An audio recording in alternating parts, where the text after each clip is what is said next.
선우야! 새하얀 웨딩가운을 입은 딸이 단상 앞에서 무너져 내렸습니다. 임신 5개월에 불룩한 배를 움켜쥔 채 바닥에 쓰러지는 선우의 모습에 하객들의 비명이 터져나왔습니다. 결혼 행진곡이 울려 퍼지는 가운데 신부의 입가에서 하얀 거품이 흘러나왔습니다. 나는 미친 듯이 달려가 딸을 안아 올렸지만 그녀의 몸은 이미 차갑게 식어가고 있었습니다. 행복해야 할 예식장이 순식간에 아수라장으로 변했습니다. 그때는 몰랐습니다. 이것이 치밀하게 계획된 살인의 시작이었다는 것을. 사연 시작하기 전에 무료로 할 수 있는 구독과 좋아요 부탁드립니다. 따뜻한 마음으로 잠깐 꾹꾹 눌러주시면 틀림없이 좋은 일이 찾아올 거예요. 그날도 여느 때처럼 회사에서 늦게 퇴근했습니다. 봄비가 추적추적 내리는 저녁, 젖은 구두를 현관에서 벗으며 한숨이 나왔어요. 아내가 떠난 지 몇 년, 이제는 혼자 사는 것도 익숙해졌다고 생각했는데 빈집에 들어설 때마다 여전히 공허함이 밀려왔습니다. 아빠, 나 할 말 있어요. 거실로 들어서자 선우가 소파에 앉아 있었습니다. 평소와 달리 얼굴이 창백했고 손가락으로 계속 옷자락을 만지작거렸죠. 28살 딸이 이렇게 불안해하는 모습을 본 게 언제였던가. 가슴이 철렁 내려앉았습니다. 무슨 일이니? 내가 맞은편에 앉자 선우는 한참을 말없이 바닥만 쳐다봤어요. 입술을 깨물며 무언가 말하려다 멈추기를 반복했죠. 그 모습을 보니 더욱 불안해졌습니다. 회사에서 무슨 일이 생겼나? 아니면 건강에 문제라도. 아빠, 나 임신했어요. 순간 시간이 멈춘 것 같았습니다. 내 귀를 의심했어요. 선우가 고개를 들어 나를 봤는데 눈가에 눈물이 맺혀 있었죠. 떨리는 목소리로 다시 말했습니다. 2달째예요. 그리고 결혼하기로 했어요. 머릿속이 하얗게 변했습니다. 임신, 결혼?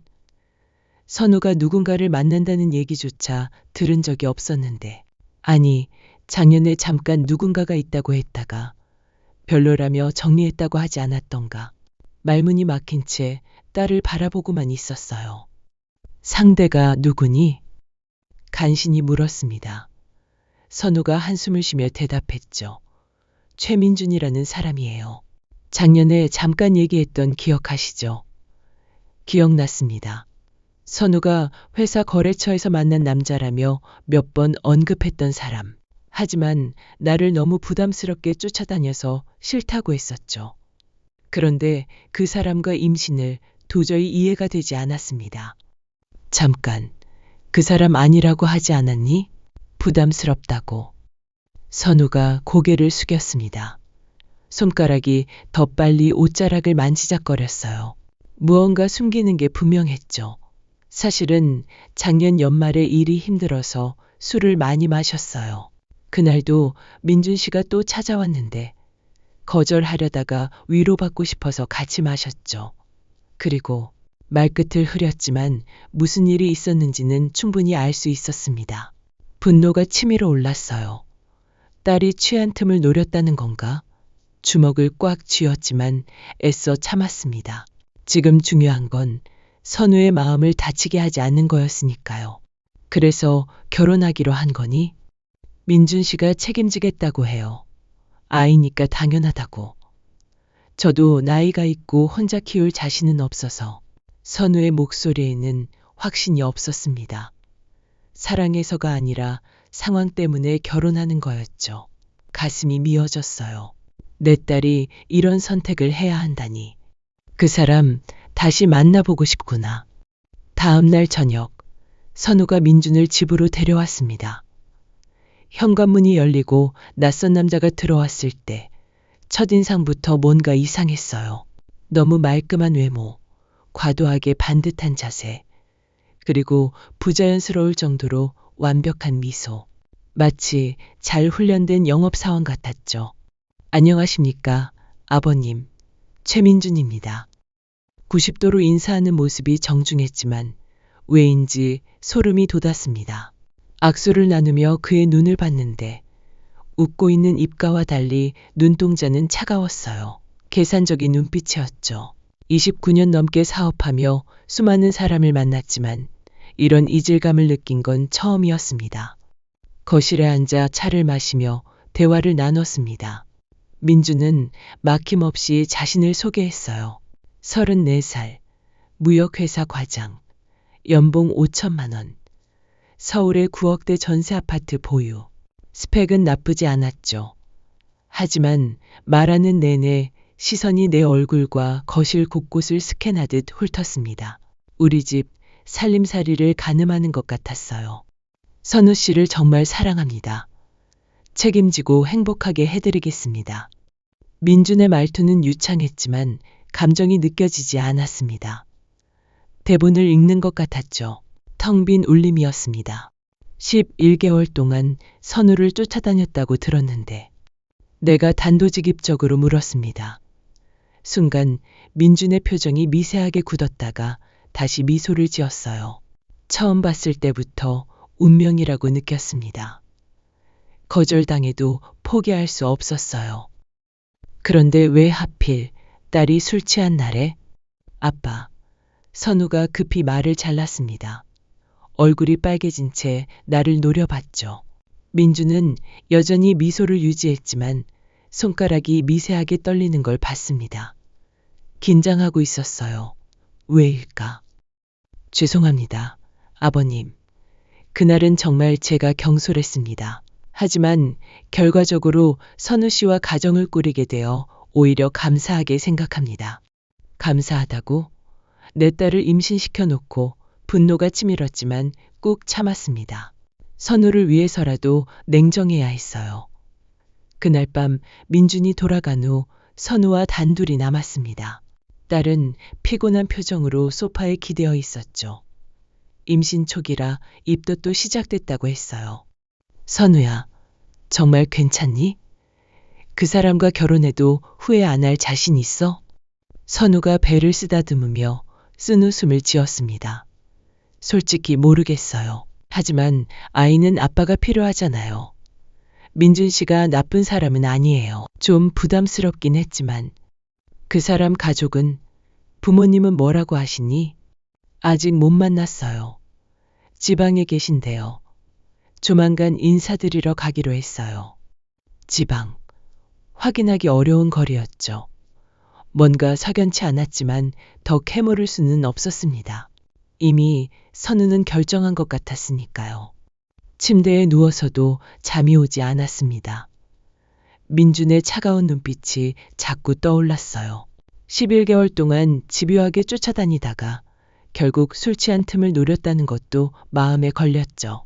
무엇보다 그의 모든 행동과 말투가 너무나 계산적이었습니다. 마치 오래전부터 준비한 각본대로 움직이는 것 같았어요. 창밖으로 봄비가 계속 내렸습니다. 빗소리를 들으며 불안한 예감에 잠을 설쳤죠. 내 딸이 무언가 위험한 덫에 걸려든 게 아닐까? 하지만 그때는 그저 막연한 불안일 뿐이었습니다. 그 불안이 곧 끔찍한 현실이 될 줄은 꿈에도 몰랐어요. 결혼 준비는 예상보다 빠르게 진행되었습니다. 민준이 모든 걸 주도했죠. 3월 어느 주말에 상견례를 하기로 했는데 약속 당일 아침 민준에게서 전화가 왔습니다. 아버님, 정말 죄송합니다. 부모님이 갑자기 해외 출장을 가셔서 수화기 너머로 들리는 그의 목소리는 너무나 침착했어요. 진짜로 당황한 사람의 목소리가 아니었죠. 마치 미리 준비한 대사를 읽는 것 같았습니다. 선우는 실망한 표정으로 휴대폰을 만지작거렸어요. 임신 2개월에 접어들면서 배가 조금씩 나오기 시작했는데 아직 시부모 얼굴도 못 본 상황이었죠. 두 번째 상견례 약속도 무산되었습니다. 이번엔 어머니가 갑자기 입원하셨다는 이유였어요. 세 번째는 아버지의 중요한 사업 미팅. 매번 그럴듯한 핑계였지만 나는 점점 의심이 커졌습니다. 정말 부모가 있기는 한 걸까? 민준 씨, 부모님 사진이라도 볼 수 있을까요? 어느 날 저녁 우리 집에서 식사하던 중 내가 물었습니다. 민준의 젓가락질이 잠시 멈췄어요. 아주 짧은 순간이었지만 나는 놓치지 않았죠. 그는 곧 미소를 지으며 휴대폰을 꺼냈습니다. 아, 제 폰에는 사진이 별로 없네요. 부모님이 사진 찍는 걸 싫어하셔서 변명이 구차했습니다. 요즘 시대에 부모님 사진 한 장 없다는 게 말이 되나요? 하지만 선우가 불편해하는 게 보여서 더 추궁하지 못했어요. 더 놀라운 건 그 다음이었습니다. 민준이 갑자기 보험 이야기를 꺼낸 거였죠. 디저트로 과일을 먹던 중이었는데 그는 마치 날씨 얘기하듯 자연스럽게 말했습니다. 선우 씨, 우리 서로를 위해 보험 하나씩 들어두면 어떨까요? 선우가 의아한 표정을 지었습니다. 나도 마찬가지였죠. 결혼도 하기 전에 보험이라니. 보험이요? 왜 갑자기? 아기도 있고 혹시 모를 일에 대비해야죠. 요즘 젊은 부부들은 다 그래요. 민준의 설명은 유창했지만 나는 불안감을 느꼈습니다. 왜 그렇게 거액의 보험을 고집하는 걸까? 게다가 여러 보험사에 분산해서 가입하자는 것도 이상했어요. 마치 한 번에 큰 돈이 들어오는 걸 피하려는 것처럼. 며칠 후 더욱 기가 막힌 일이 벌어졌습니다. 민준이 혼인신고를 서두르자고 한 거였어요. 늦은 봄, 결혼식을 앞두고 있었는데 굳이 한 달 전에 먼저 혼인신고를 하자는 거였죠. 왜 그렇게 급하게? 내가 묻자 민준은 또 그 특유의 미소를 지었습니다. 이제는 그 미소가 보기만 해도 불쾌했어요. 세금 혜택도 있고 법적으로 가족이 되면 여러모로 편리해요. 특히 아기가 태어날 때도요.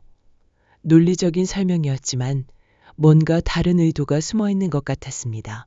하지만 선우는 이미 민준의 말에 설득당한 듯 했어요. 배가 불러오면서 불안해하던 차에 법적인 보호를 받고 싶었던 모양이었죠.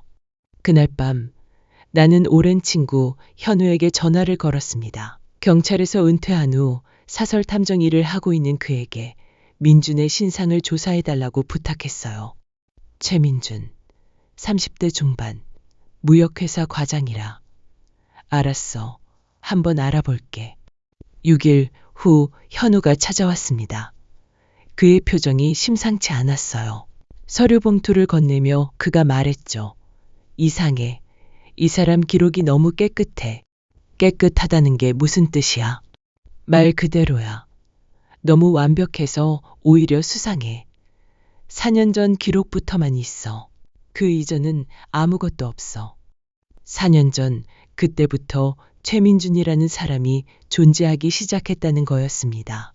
학교 기록은 있지만 동창이나 친구는 찾을 수 없었고 직장 기록도 있지만 동료들은 그를 잘 모른다고 했어요. 마치 유령 같은 존재였죠. 그리고 더 이상한 게 있어. 이 주소 봐. 현우가 가리킨 건 민준의 주민등록 주소였습니다. 지방의 한 아파트였는데 실제로는 재개발로 몇 년 전에 철거된 곳이었어요. 부모님이 산다던 그곳이 이미 사라진 건물이었던 겁니다. 심장이 쿵쾅거렸습니다. 내 직감이 맞았어요. 민주는 뭔가를 숨기고 있었고 그것도 아주 큰 것을. 하지만 확실한 증거 없이 선우에게 말할 수는 없었죠. 임신한 딸에게 충격을 줄 수도 있었으니까요. 그러던 어느 날 민준과 단둘이 마주칠 기회가 생겼습니다. 선우가 병원 검진을 받는 동안 병원 카페에서 기다리고 있었죠. 커피를 마시며 마주 앉은 민준의 얼굴이 평소와 달랐어요. 선우가 없으니 가면을 벗은 듯 했죠. 아버님, 혹시 저를 조사하고 계신 건 아니죠? 돌직구였습니다. 나는 커피잔을 내려놓으며 그를 똑바로 봤어요. 무슨 뜻이죠? 아시잖아요. 제가 선우 씨를 진심으로 사랑한다는 걸 의심받는 건 서운해요.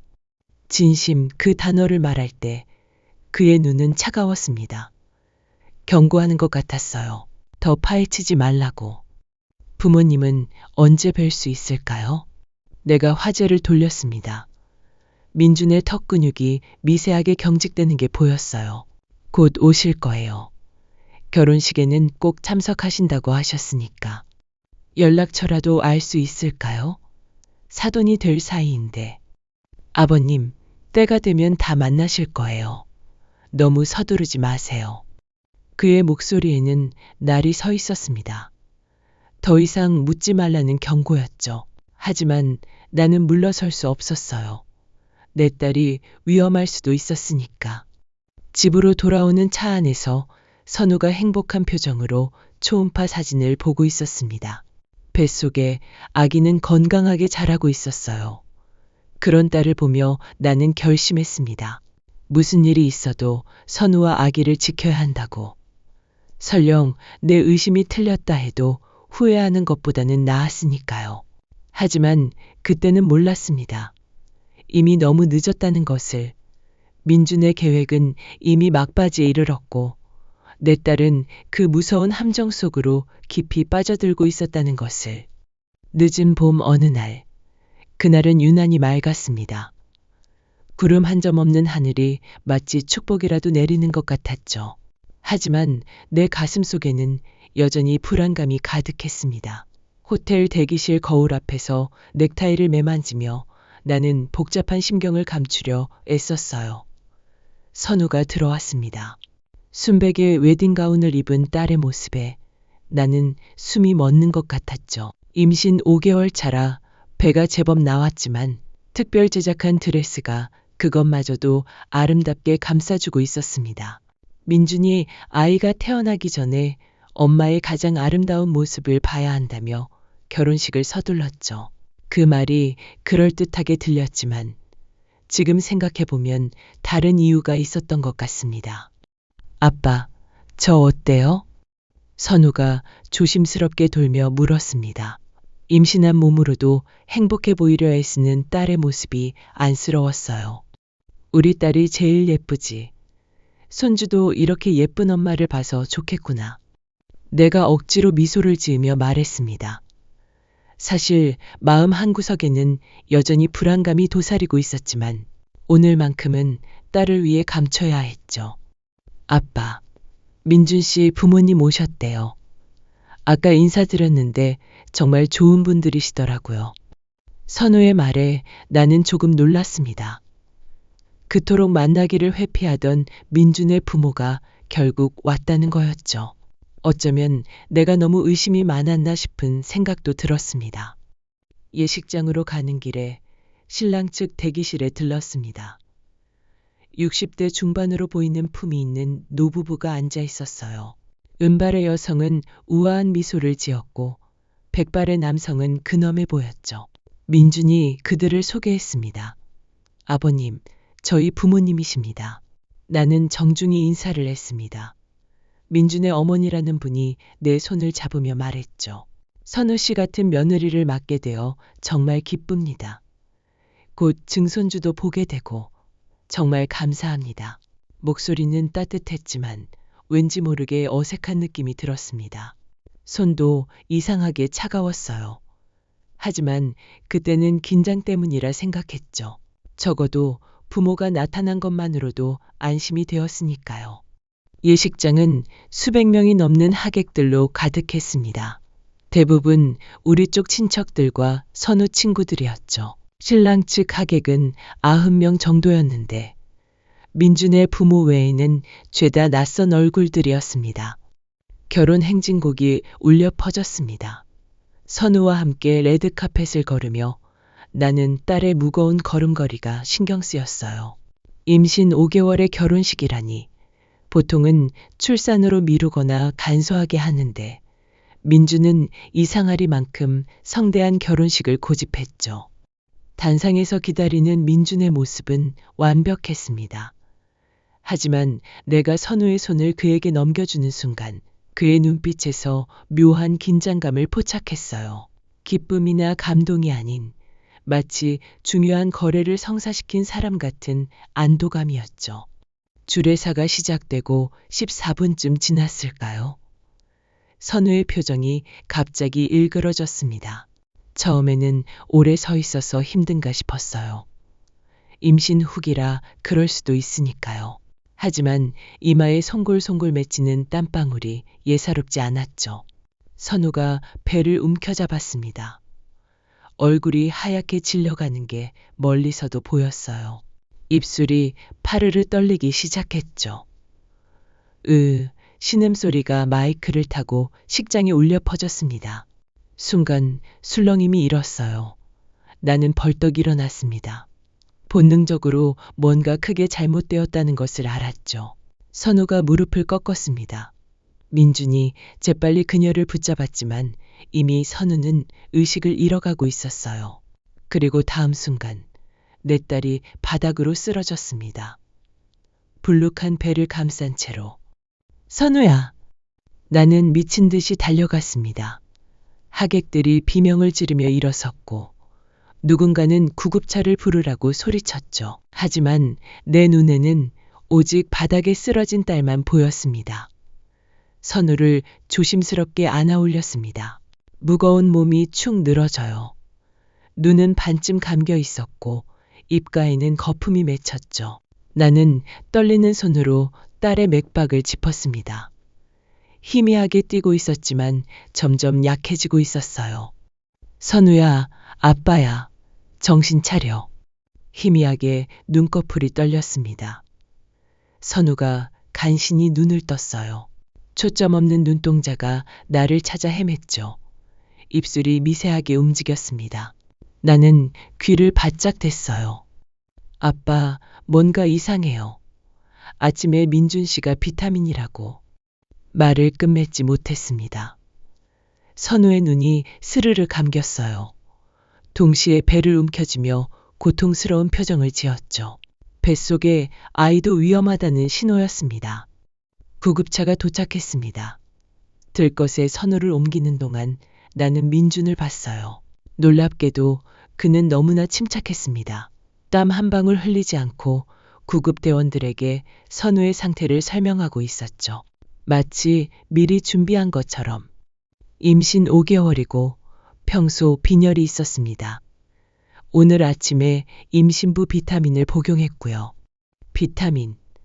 선우가 마지막으로 한 말이 떠올랐습니다. 나는 민준의 팔을 잡았어요. 그 비타민, 뭘 준 거요? 민준이 당황한 표정을 지었습니다. 하지만 그것도 잠시, 곧 걱정스러운 표정으로 바뀌었죠.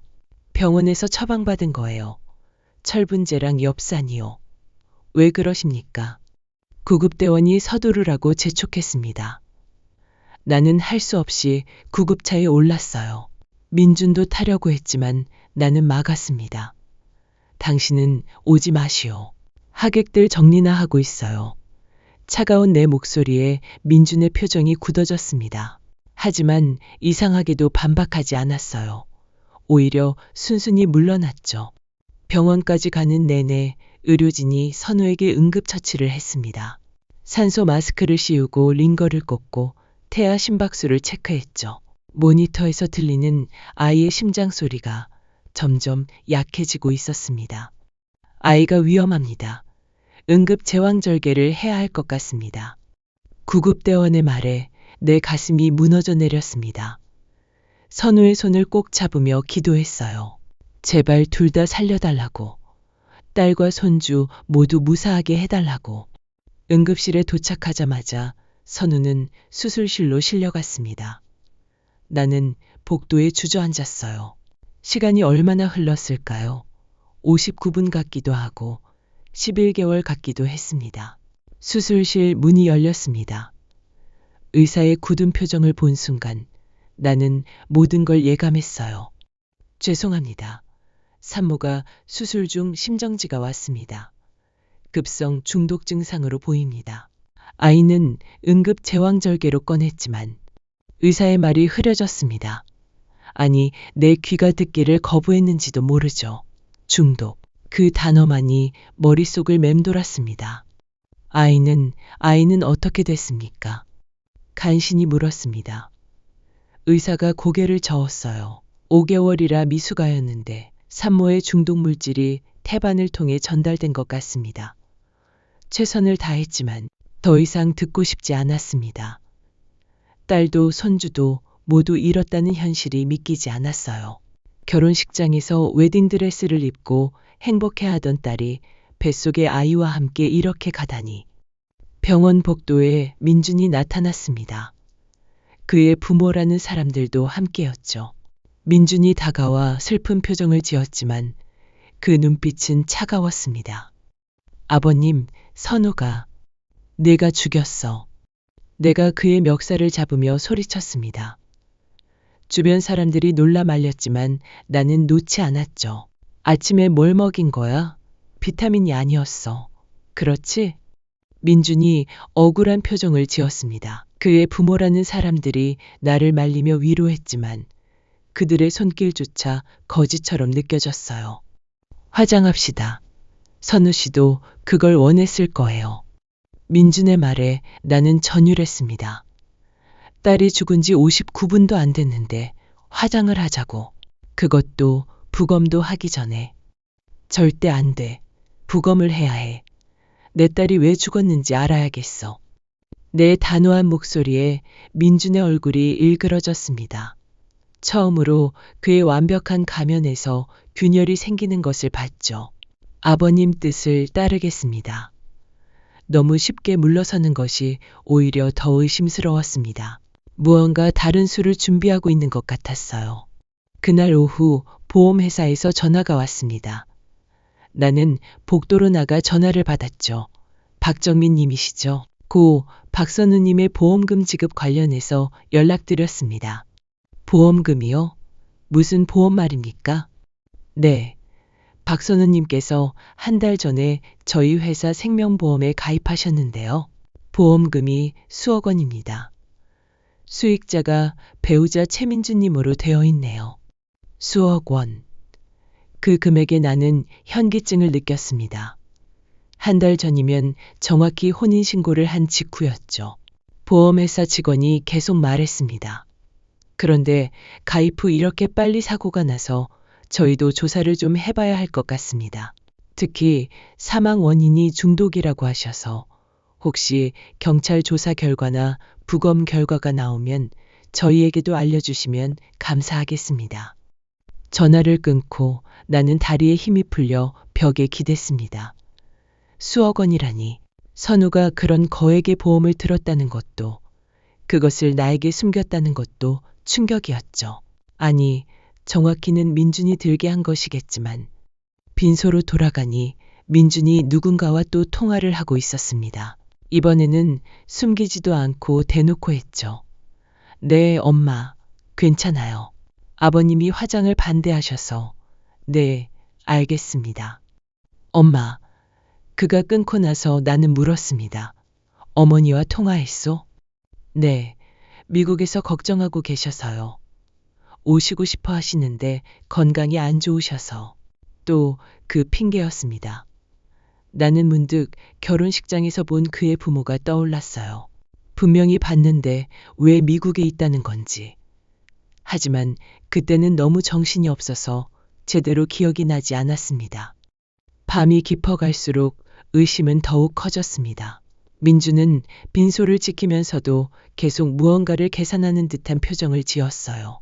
가끔씩 휴대폰으로 뭔가를 검색하고 메모를 하고 마치 다음 수순을 짜는 것 같았죠. 새벽 2시. 나는 잠시 조는 척을 했습니다. 그러자 민준이 조심스럽게 일어나 밖으로 나갔어요. 나는 살금살금 그를 따라갔죠. 그는 주차장에서 누군가를 만나고 있었습니다. 여자였어요. 너무 어두워서 얼굴은 잘 보이지 않았지만 둘의 대화는 들을 수 있었습니다. 언제까지 이 연극을 해야 해? 여자의 목소리였습니다. 민준이 대답했죠. 조금만 더 참아. 48제까지만 하면 돼. 그때까지는 의심받으면 안 되니까. 수억 원이면 우리가 새 출발하기에 충분하지 않아? 보험금은 바로 안 나와. 게다가 장인이 부검을 고집하고 있어서 일단 화장을 시켜야 하는데. 나는 주먹을 꽉 쥐었습니다. 손톱이 살을 파고들 정도로 세게 쥐었지만 아픔을 느낄 겨를이 없었어요. 내 딸을 죽이고도 모자라 다른 여자와 새 출발을 계획하고 있다니. 그들이 헤어진 후 나는 빈소로 돌아왔습니다. 민주는 아무 일도 없었다는 듯이 다시 상주석에 앉았죠. 나는 그를 바라보며 다짐했습니다. 반드시 진실을 밝히고 이 악마 같은 놈을 단죄하겠다고. 부검 결과가 나온다는 연락을 받았습니다. 국립과학수사연구원에서 시신을 인수해 간 지 6일 만이었죠. 나는 민준과 함께 결과를 들으러 갔습니다. 가는 내내 민준은 초조해 보였어요. 평소의 침착함은 온데간데 없이 계속 손가락으로 무릎을 두드렸죠. 담당 의사가 부검 결과를 설명했습니다. 사인 죽음의 원인은 급성 독극물 중독입니다. 치사량의 청산가리가 검출되었어요.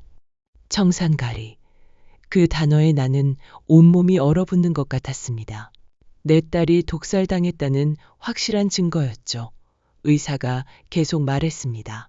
복용 시간은 사망일에서 2시간 전으로 추정됩니다.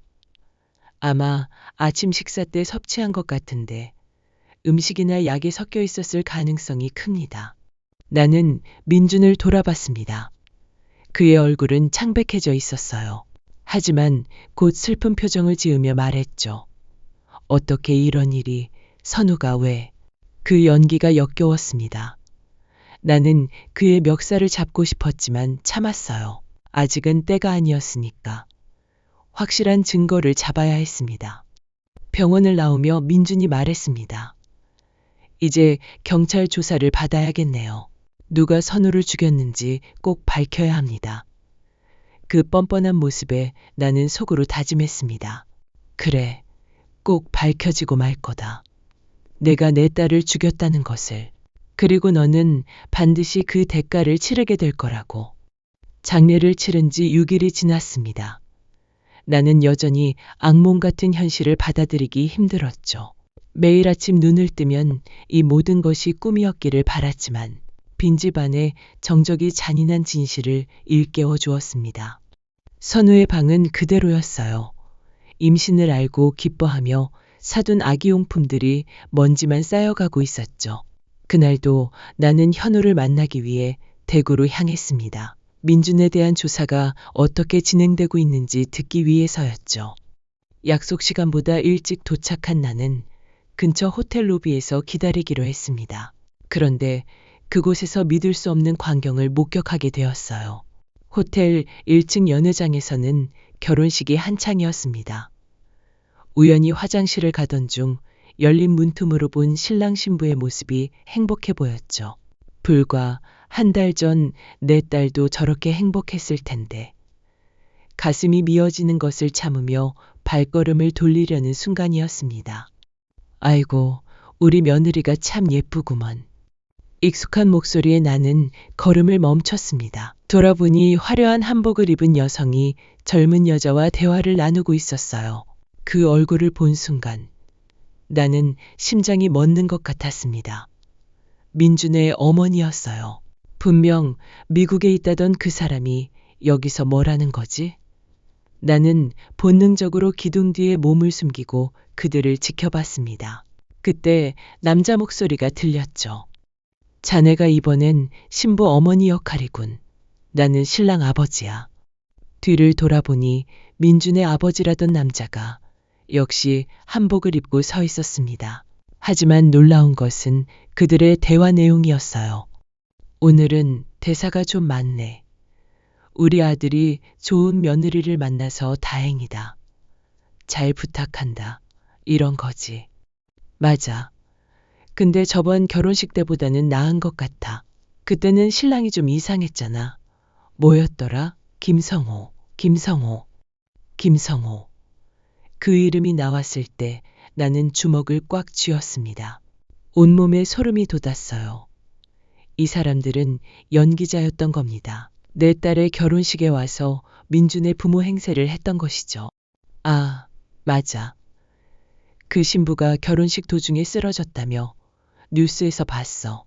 여자가 혀를 차며 말했습니다. 참 안 됐지. 그런데 우리가 뭐 어쩌겠어. 30만 원씩 주는데 마다할 이유가 있나? 나는 떨리는 손으로 휴대폰을 꺼내 그들의 모습을 동영상으로 찍기 시작했습니다. 증거를 남겨야 한다는 생각뿐이었죠.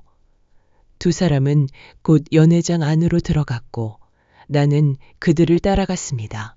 결혼식장 안에서 그들은 완벽한 부모 역할을 했어요. 하객들과 인사를 나누고 축의금을 받고 심지어 눈물까지 흘렸죠. 그 모습을 보며 나는 구역질이 날 것 같았습니다. 내 딸의 결혼식에서도 저렇게 연기했겠구나.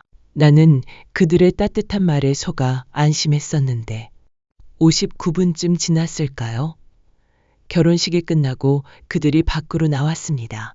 나는 조심스럽게 뒤를 따랐죠. 주차장에서 그들은 한복을 벗고 평상복으로 갈아입었습니다. 그리고 놀랍게도 바로 옆 건물로 향했어요. 그곳에서도 결혼식이 있는 모양이었습니다. 빨리 가자. 2시에 또 있잖아. 남자가 서두르며 말했습니다. 하루에 여러 결혼식을 돌며 가짜 부모 노릇을 하는 거였어요. 나는 그들이 들어간 호텔 이름을 메모하고 현우에게 전화를 걸었습니다. 현우야, 지금 당장 와줄 수 있어? 놀라운 걸 발견했어. 29분 후 현우와 만난 나는 찍어둔 동영상을 보여줬습니다. 현우의 표정이 점점 굳어졌죠. 이 사람들이 민준이 부모라고? 그래, 결혼식 때 분명히 봤어. 근데 연기자였던 거야. 돈 받고 부모 노릇을 하는. 현우가 한숨을 쉬며 말했습니다. 이런 대행사가 있다는 얘기는 들었어. 상견례나 결혼식에 갈 부모가 없는 사람들을 위해서. 그런데 설마 살인범이 이용할 줄은. 나는 그 호텔들의 결혼식 일정을 확인해 봤습니다.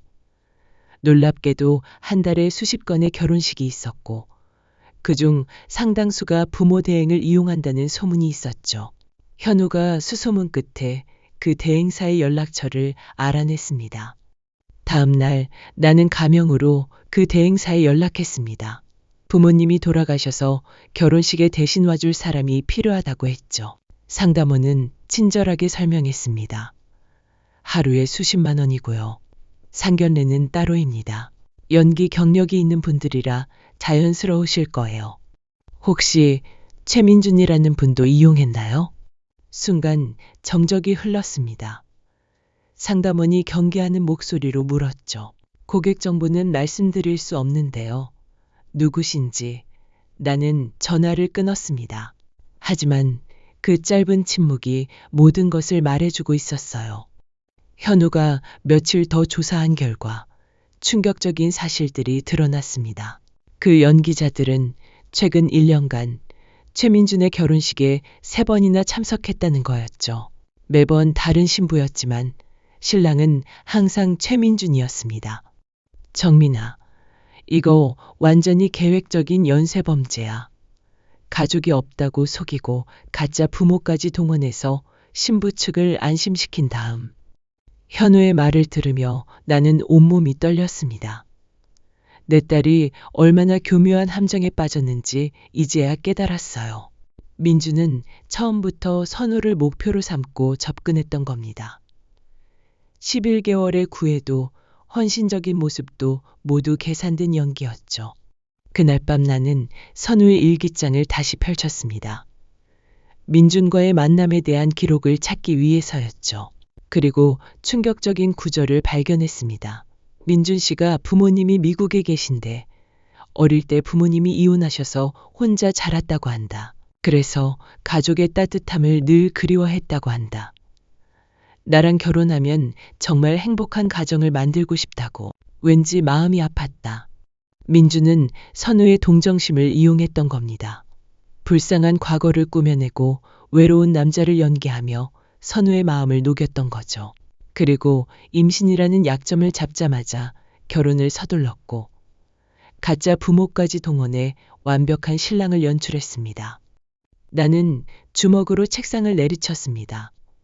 분노가 치밀어 올라 견딜 수가 없었어요. 하지만 동시에 더 큰 두려움이 엄습했습니다. 이렇게 치밀한 놈을 과연 법으로 처벌할 수 있을까? 연기자들의 신분을 확인하려 했지만 쉽지 않았습니다. 그 대행사는 개인정보 보호를 이유로 협조하지 않았고 연기자들도 돈만 받고 한 일이라 민준의 개인정보는 전혀 모른다고 했죠. 하지만 나는 포기할 수 없었습니다. 이 퍼즐의 조각들을 하나씩 맞춰가다 보면 반드시 민준의 정체를 밝힐 수 있을 거라 믿었어요. 무엇보다 내 딸과 손주의 원을 풀어줘야 했으니까요. 부검 결과가 나온 후 경찰 조사가 본격적으로 시작되었습니다. 청산가리라는 명백한 독극물이 검출되었으니 이제는 단순한 사고가 아닌 살인 사건이 된 거였죠. 하지만 민준의 대응은 놀라울 정도로 침착했습니다. 마치 이런 상황까지도 예상했다는 듯이. 경찰서 조사실에서 나는 민준과 마주 앉아 있었습니다. 형사가 우리 사이에 앉아 질문을 시작했죠. 민준은 검은 정장을 입고 단정하게 앉아 있었는데 그 모습이 오히려 소름 끼쳤습니다. 아내를 독살한 혐의를 받는 사람치고는 너무나 태연했으니까요. 최민준 씨, 결혼식 당일 아침에 부인에게 뭘 드렸습니까? 형사의 질문에 민준은 슬픈 표정을 지으며 대답했습니다. 임신부 종합 비타민이요. 매일 아침 먹던 거였습니다. 병원에서 처방받은 거예요. 어느 병원인지 알 수 있을까요? 강동의 한 고급 산부인과입니다. 처방전도 있어요. 민준이 준비해온 서류를 꺼냈습니다.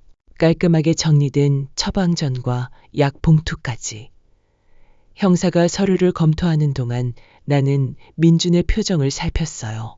눈 하나 깜빡이지 않는 그 침착함이 더욱 의심스러웠죠. 조사가 끝난 후 나는 곧바로 그 산부인과로 향했습니다. 접수처에서 물어보니 정말로 선우가 다녀간 기록이 있었어요. 하지만 이상한 점을 발견했죠. 처방전에는 일반적인 엽산과 철분제만 있었는데 민준이 경찰에 제출한 처방전에는 다른 약이 추가되어 있었던 겁니다. 나는 떨리는 손으로 휴대폰 사진을 확인했습니다. 분명히 달랐어요. 민준이 처방전을 위조한 거였죠. 하지만 이미 원본은 경찰에 제출된 상태였고 내가 찍어둔 사진만으로는 증거가 부족했습니다. 그날 밤 나는 선우와 민준이 살던 아파트를 찾아갔습니다. 경찰 조사는 끝났지만 뭔가 더 찾을 수 있을 거라는 희망에서였죠. 현관문을 열고 들어서자 썰렁한 공기가 폐를 파고들었습니다. 불과 한 달 전까지 내 딸이 숨쉬던 공간인데 이제는 죽음의 흔적만 남아 있었어요. 주방을 뒤지기 시작했습니다. 싱크대 아래 냉장고, 찬장. 그러다 쓰레기통에서 이상한 것을 발견했죠. 작은 유리병이었는데 라벨이 찢겨 있었습니다. 병 바닥에 희미하게 하얀 가루가 남아 있었어요. 나는 조심스럽게 그것을 비닐봉지에 담았습니다. 그때 현관문이 열리는 소리가 났습니다. 심장이 쿵쾅거렸죠. 설마 민준이. 나는 숨을 죽이고 주방 한쪽에 몸을 숨겼습니다. 발자국 소리가 가까워졌어요. 아직도 여기 계셨군요. 아버님. 민준이었습니다. 어떻게 알았을까? 나는 숨어있던 곳에서 나왔죠. 민준은 여전히 그 특유의 미소를 짓고 있었습니다. 선우 물건을 정리하러 왔소. 내가 둘러댔지만 민준의 시선은 내 손의 비닐봉지에 고정되어 있었습니다. 그의 눈빛이 순간 날카로워졌다가 다시 부드러워졌어요. 아버님도 힘드시겠어요. 저도 매일 이곳에 와서 선우를 그리워하고 있습니다. 거짓말. 그의 말 한마디 한마디가 다 거짓으로 들렸습니다. 나는 비닐봉지를 꽉 쥐고 그를 지나쳐 나왔어요. 뒤에서 민준의 시선이 따가웠지만 돌아보지 않았습니다. 다음 날 나는 현우를 통해 그 유리병의 내용물을 분석해 봤습니다. 결과는 충격적이었어요. 독극물 성분이 검출된 거였죠. 하지만 문제가 있었습니다. 이미 경찰 조사가 끝난 곳에서 내가 무단으로 가져온 증거물이라 법적 효력이 없다는 거였어요. 정민아, 이것만으로는 어려워. 게다가 민준이 원래 있던 치약이다라고 하면 끝이야. 현우의 말이 맞았습니다. 하지만 나는 포기할 수 없었어요. 그때 현우가 또 다른 정보를 전해줬습니다. 그런데 이상한 게 하나 있어. 민준이 결혼식 6일 전에 큰 돈을 인출했더라고. 수백만 원. 현금으로. 응. 그리고 같은 날 온라인으로 뭔가를 주문한 기록도 있어. 해외 직구 사이트인데 정확히 뭘 샀는지는 모르겠어. 나는 그 단서를 붙잡고 추적을 시작했습니다. 해외 직구 사이트, 특히 규제가 느슨한 곳에서는 국내에서 구하기 어려운 약품들을 살 수 있다는 걸 알게 되었죠. 하지만 민준의 주문 내역을 확인할 방법은 없었습니다. 막막함에 빠져 있을 때 뜻밖의 전화가 왔습니다. 선우의 직장 동료였던 재준이었어요. 아버님, 혹시 시간 있으세요? 선우에 대해 이상한 얘기를 들었는데 카페에서 만난 재준은 초췌해 보였습니다. 선우와 친했던 그도 충격이 컸던 모양이었죠. 사실 선우가 결혼 전에 저한테 이상한 말을 했어요. 민준 씨가 자꾸 보험 얘기를 한다고.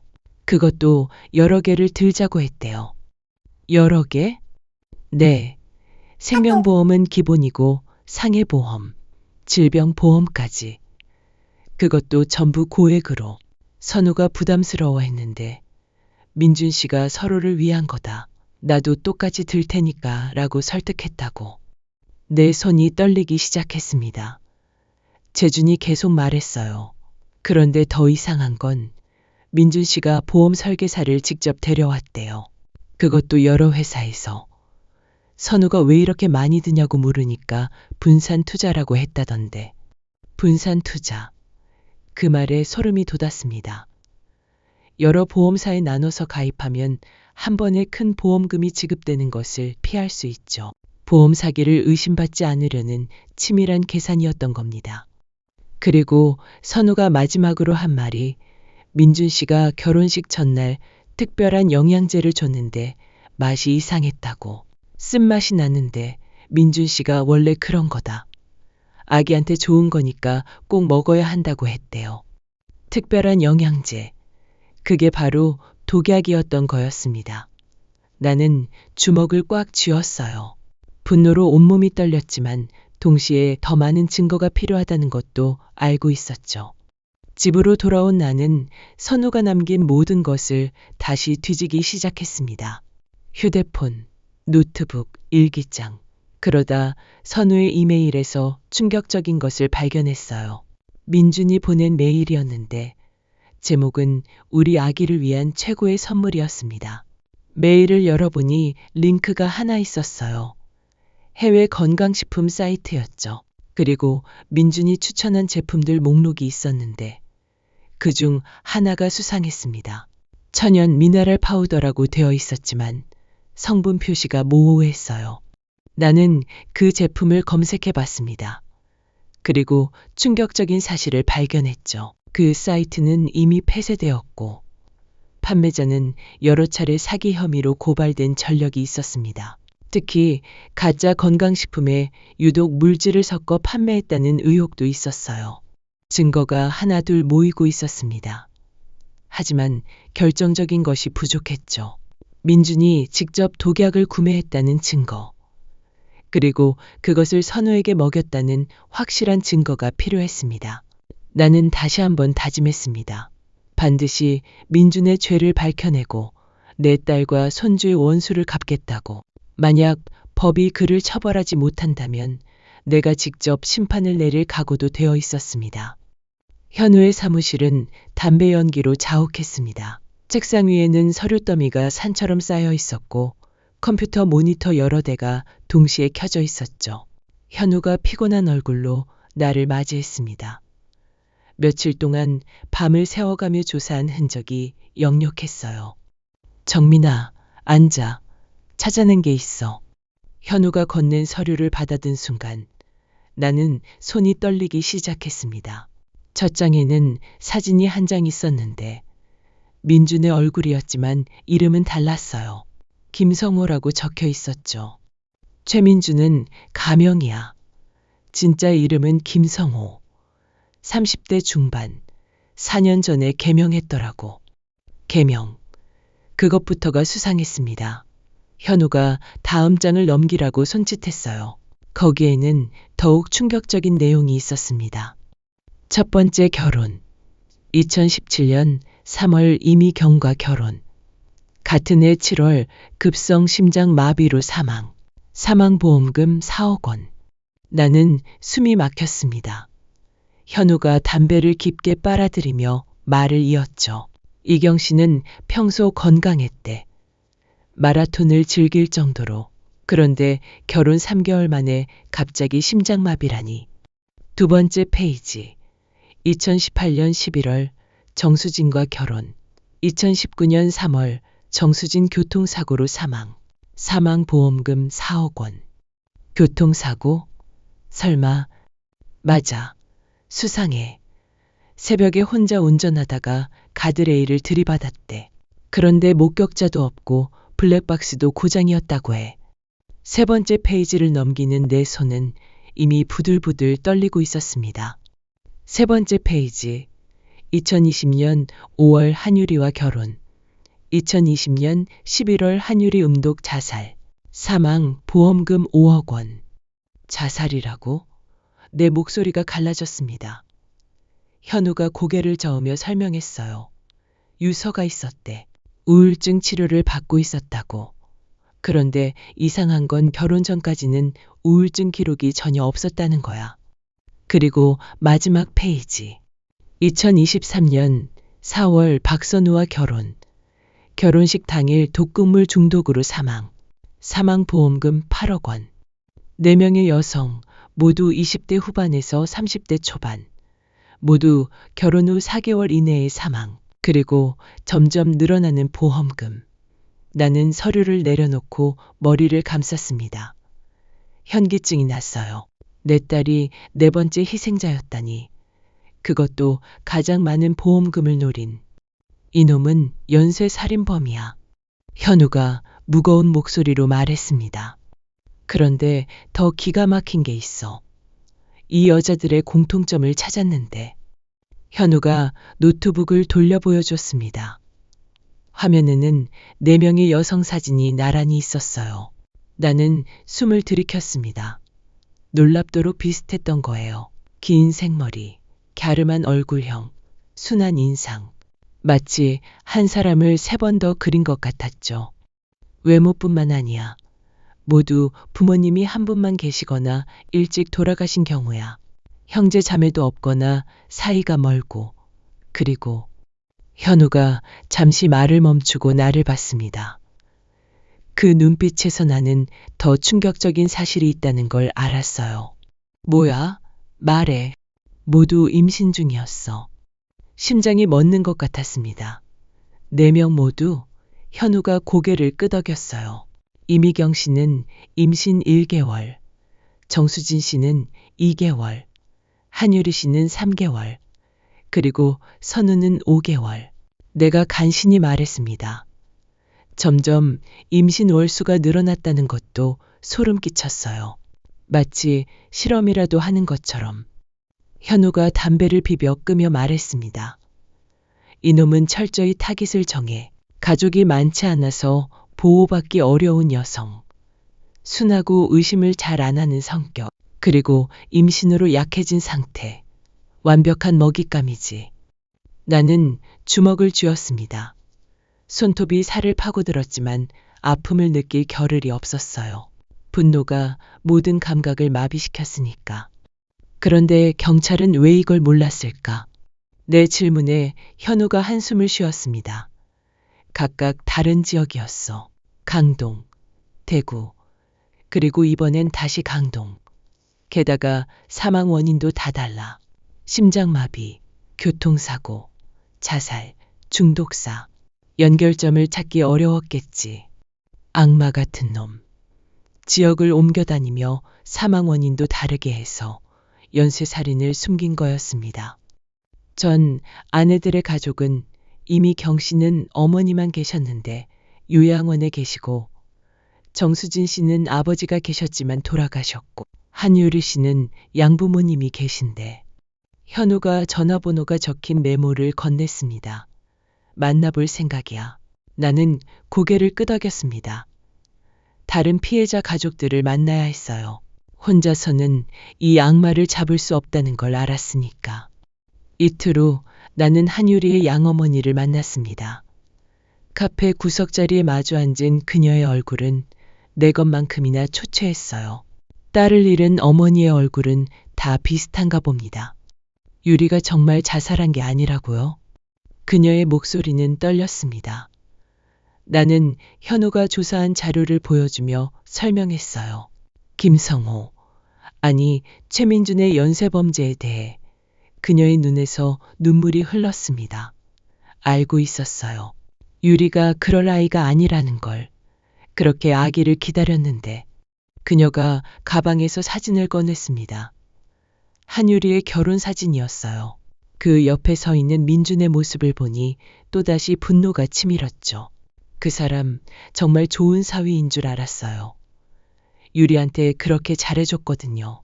매일 아침 과일 갈아서 주고 병원도 같이 다니고 선우한테 했던 것과 똑같았습니다. 완벽한 남편 연기. 그것으로 주변 사람들을 안심시킨 다음 결정적인 순간에. 그런데 이상한 게 하나 있었어요. 한유리의 어머니가 갑자기 말했습니다. 유리가 죽기 6일 전에 그 사람이 유리 명의로 된 통장을 다 정리했대요. 적금도 해지하고 주식도 다 팔고. 유리가 이상하다고 했는데 출산 준비 자금이라고 했다나? 역시 나였습니다. 죽이기 전에 재산을 정리한 거였죠. 보험금뿐만 아니라 모든 것을 챙기려고. 집으로 돌아오는 길, 나는 깊은 생각에 잠겼습니다. 이제 민준의 정체는 확실해졌어요. 연쇄살인범, 보험금을 노리고 여성들을 살해한 악마. 하지만 문제는 증거였습니다. 정황은 명백하지만 법정에서 인정받을 만한 직접적인 증거가 부족했어요. 그날 밤 나는 결심했습니다. 법이 그를 처벌하지 못한다면 내가 직접 나서야 한다고. 4명의 여성과 4명의 태어나지 못한 아이들을 위해서라도. 현우에게 전화를 걸었습니다. 현우야, 민준이 지금 어디 있는지 알 수 있을까? 왜? 설마 무슨 짓을 하려는 건 아니지? 아니야. 그냥 감시하고 싶어서. 거짓말이었습니다. 나는 이미 마음을 정했어요. 이 악마가 5번째 희생자를 만들기 전에 반드시 막아야 한다고. 현우가 건넨 사진을 보는 순간 나는 다시 한번 충격에 빠졌습니다. 30대 초반의 예나라는 여성. 단정한 흰 가운을 입은 그녀의 모습은 영락없이 선우와 닮아 있었어요. 같은 긴 생머리, 같은 갸름한 얼굴형, 같은 순한 눈매. 민준이 또다시 같은 타입의 여성을 노리고 있었던 겁니다. 언제부터 만났대? 내 목소리가 떨렸습니다. 현우가 담배를 피우며 대답했죠. 작년 겨울부터. 선우가 죽기 몇 달 전이야. 몇 달 전. 그러니까 이미 선우와 결혼을 준비하면서 다음 목표물을 물색하고 있었다는 거였습니다. 그 치밀함에 온몸에 소름이 돋았어요. 현우가 또 다른 서류를 꺼냈습니다. 더 충격적인 게 있어. 예나 씨도 이미 보험에 가입했더라고. 그것도 여러 개나. 보험 증서 사본을 확인하니 총 보험금은 8억 원이었습니다. 6억에서 8억으로 점점 액수가 커지고 있었죠. 그리고 수익자는 당연히 최민준. 결혼 예정일은 몇 달 후야. 그리고 현우가 잠시 말을 멈췄습니다. 그의 표정이 심각해졌어요. 예나 씨도 임신했어. 1개월째. 또다시 똑같은 패턴이었습니다. 임신한 여성을 노리는 이 악마 같은 놈. 나는 주먹을 쥐었다 폈다를 반복했어요. 이번에는 막아야 한다. 5번째 희생자가 나오기 전에 예나 씨 연락처를 알 수 있을까? 정민아, 무슨 생각이야? 섣불리 접근했다가 그냥 보고만 있을 순 없어. 경고라도 해야지. 현우는 한숨을 쉬며 메모지를 건넸습니다. 병원 연락처와 근무 시간이 적혀 있었어요. 다음 날 오후 나는 예나가 근무하는 병원을 찾았습니다. 진료가 끝나는 시간을 기다려 병원 카페에서 그녀를 기다렸죠. 오후 5시. 흰 가운을 벗고 나온 예나의 모습을 보니 가슴이 미어졌습니다. 정말 선우를 보는 것 같았으니까요. 예나 선생님. 내가 조심스럽게 불렀습니다. 그녀가 돌아봤을 때 나는 그 맑은 눈동자에서 선우의 그림자를 봤어요. 순수하고 의심을 모르는 눈. 바로 민준이 노리는 그런 눈이었죠. 네, 어떻게 절 아시죠? 잠시 이야기 좀 할 수 있을까요? 최민준 씨에 대해서. 민준의 이름이 나오자 그녀의 표정이 밝아졌습니다. 연인의 이름을 들은 여자의 표정. 그것이 더욱 마음을 아프게 했어요. 민준 씨를 아세요? 어떤 관계이신지. 저는 그의 전 부인의 아버지입니다. 예나의 얼굴이 굳어졌습니다. 당황한 표정이 역력했죠. 우리는 병원 근처 조용한 카페로 자리를 옮겼습니다. 전 부인이라니 민준 씨는 미혼이라고. 아닙니다. 제 딸과 2023년 늦은 봄에 결혼했어요. 그리고 결혼식 당일 나는 떨리는 목소리로 모든 것을 털어놨습니다. 선우의 죽음, 독극물 독살, 수억 원 보험금, 그리고 민준의 진짜 정체와 이전 아내들의 죽음까지. 예나의 얼굴은 점점 창백해졌어요. 하지만 예상과 달리 그녀는 고개를 저었습니다. 믿을 수가 없어요. 민준 씨가 그럴 리 없어요. 예나 선생님, 이것 좀 보세요. 나는 현우가 준비해준 자료를 꺼냈습니다. 이전 아내들의 사망증명서, 보험금 수령 내역, 가짜 부모 연기자들의 증언 영상까지. 하지만 예나는 여전히 믿으려 하지 않았어요. 이게 조작된 게 아니라는 걸 어떻게 믿죠? 민준 씨는 저한테 정말 잘해줘요. 매일 아침 출근길에 데려다 주고, 야근할 때는 도시락도 싸다 주고. 똑같았습니다. 선우가 했던 말과 똑같았어요. 완벽한 연인을 연기하는 민준에게 완전히 빠져 있었던 거죠. 선생님도 보험 들으셨죠? 8억 원짜리. 예나가 깜짝 놀랐습니다. 어떻게 아세요? 민준이 권했겠죠. 서로를 위한 거라면서. 그게 뭐가 잘못됐어요? 선생님, 임신하셨죠? 예나의 손이 무의식적으로 배를 감쌌습니다. 보호 본능이었을 거예요. 나는 간절한 마음으로 말했어요. 제 딸도 임신 5개월이었어요. 뱃속에 아이와 함께 죽었죠. 제발 늦기 전에 그만하세요. 예나가 벌떡 일어났습니다.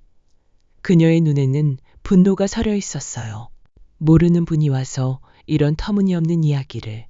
민준 씨가 불쌍해요. 아내를 잃고 얼마나 힘들었을 텐데. 장인 어른이라는 분이 이런 의혹을. 예나가 카페를 나가버렸습니다. 나는 무력하게 앉아있을 수밖에 없었어요. 예상은 했지만 사랑에 빠진 사람을 설득하기는 불가능했죠. 바로 내 딸이 그랬던 것처럼. 그날 밤 집으로 돌아온 나는 불안감에 잠을 이룰 수 없었습니다. 예나를 만난 것이 실수였을까? 민준에게 들어가면 어떻게 될까? 새벽 2시 핸드폰이 울렸습니다. 모르는 번호였어요. 불안한 예감에 손이 떨렸지만 나는 전화를 받았습니다. 수화기 너머로 들려온 목소리는 예나였어요. 그녀의 목소리는 울먹이고 있었습니다. 선생님, 저예요. 예나예요. 예나 씨, 무슨 일이에요? 괜찮아요? 제가 아까 선생님 가시고 민준 씨랑 다퉜어요. 선생님이 주신 자료 보여주면서 따졌더니 민준 씨가 갑자기 눈빛이 변해서 너무 무서워서 집 밖으로 도망쳤어요. 나는 심장이 쿵 하고 떨어지는 것을 느꼈습니다. 내 말이 맞았구나. 하지만 동시에 예나를 위험에 빠뜨렸구나. 죄책감이 밀려왔습니다. 지금 어디 있어요? 어디로 갔어요? 예나의 목소리가 더 작아졌어요. 모르겠어요. 그냥 무서워서 차에 숨어 있는데 숨이 막혀요. 온몸에 힘이 빠져요. 나는 운전대를 잡고 있는 그녀의 손이 보이지 않았지만 그 떨림이 느껴지는 듯 했습니다. 순간 선우의 마지막 모습이 떠올랐어요. 입가에 거품을 물고 쓰러지던 그 모습. 혹시 민준 씨가 준 영양제나 약 같은 거 오늘 아침에 먹었어요? 네.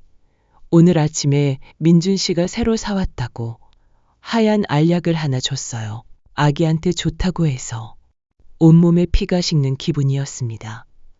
나는 소름이 돋아 핸드폰을 꽉 쥐었죠. 예나 씨, 잘 들어요. 그건 약이 아니에요. 당장 토해내야 해요. 내가 소리치자 예나가 흐느꼈습니다. 토하려고 했는데 몸이 말을 안 들어요. 머리가 어지러워요. 그녀의 목소리가 점점 희미해졌습니다.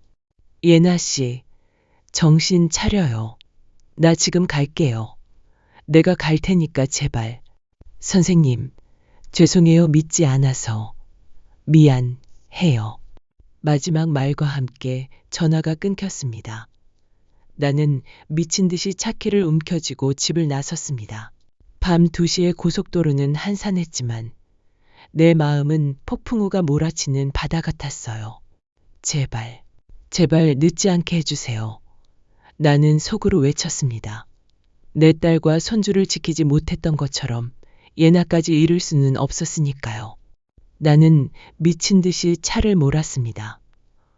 예나가 말한 병원 주소는 이미 머릿속에 각인되어 있었죠. 멀지 않은 거리였지만 마치 영원처럼 느껴졌습니다. 마침내 병원 주차장에 도착했을 때 나는 어두운 주차장 구석에 멈춰선 차를 발견했습니다. 창문을 통해 비친 예나의 얼굴은 이미 하얗게 질려 있었고 운전대 위에 고개를 떨구고 있었죠. 차 문을 열었지만 그녀는 이미 의식을 잃은 상태였습니다.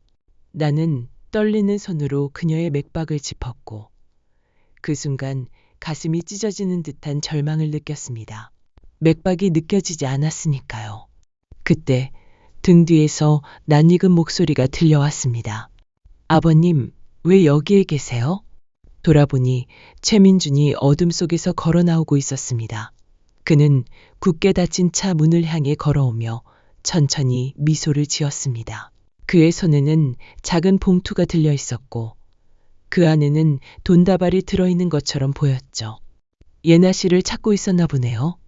걱정 마세요. 이제 곧 제가 데려갈 테니까요. 그의 눈은 차가운 냉기를 뿜어냈습니다. 나는 주먹을 꽉 쥐었습니다. 내 딸을 죽인 악마가 눈앞에 있었습니다. 그리고 이제 5번째 희생자까지 눈앞에서 쓰러져 있었죠. 네가 죽였지. 선우도 예나도 모두 네가 죽였어. 그 돈 때문에. 민주는 아무 대답도 하지 않았습니다. 그저 차가운 미소만 지었죠. 그때 멀리서 경찰차의 사이렌 소리가 들려왔습니다. 나는 재빨리 현우에게 전화를 걸어 이곳으로 와달라고 했던 것을 기억해냈습니다. 민준의 얼굴에서 미소가 사라졌어요. 당황한 표정으로 뒤를 돌아봤죠.